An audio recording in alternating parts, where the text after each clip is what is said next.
নমস্কার, কেমন আছেন সবাই? রামানন্দ রান্নাঘরে সবাইকে স্বাগত। চলে এসেছি একটি নতুন রেসিপি নিয়ে।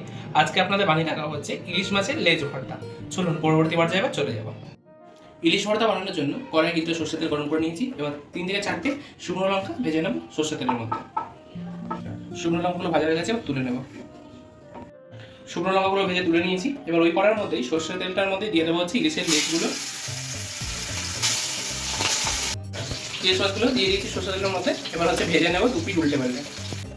ইলিশ মাছের লেজগুলোকে ভাজা হয়ে গেছে, এবার তুলে নেব।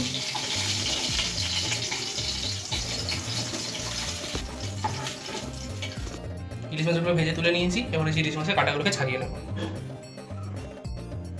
লেজ থেকে কাঁটাগুলো ছাড়িয়ে নিয়েছি। এবারে একধারে করে নিয়ে নেবো সামান্য নুন। এবার দিয়ে দেবো তার মধ্যে হচ্ছে শুকনো লঙ্কাগুলো যেগুলো ভেজে রেখেছিলাম, এটাকে ভালো করে নুনের সাথে ভেঙে নেব। এবার এর মধ্যে দিয়ে দেবো হচ্ছে পেঁয়াজ কুচি, লঙ্কা কুচি। পেঁয়াজ লঙ্কা কুচি দিয়ে দিয়েছি। এবার এর মধ্যে দিয়ে দেবো হচ্ছে ইলিশ মাছ ভাজার তেলটা। এবার পেঁয়াজের সাথে ইলিশ মাছের লেজগুলো যে কাটা ছাড়িয়ে নিয়েছিলাম সেগুলোকে ভালো করে মেখে নিতে হবে। সমস্ত কিছু ভালোভাবে মিশিয়ে নিয়েছি। এবার এর মধ্যে দিয়ে দেবো হচ্ছে ধনেপাতা কুচি। এবার মিশিয়ে নেবো ধনেপাতাটাকে। তৈরি হয়ে গেছে আমাদের ইলিশের লেজ ভর্তা।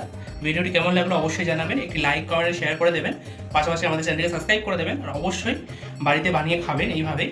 এটা গরম ভাতের সাথে একটি অসাধারণ রেসিপি। Thanks for watching.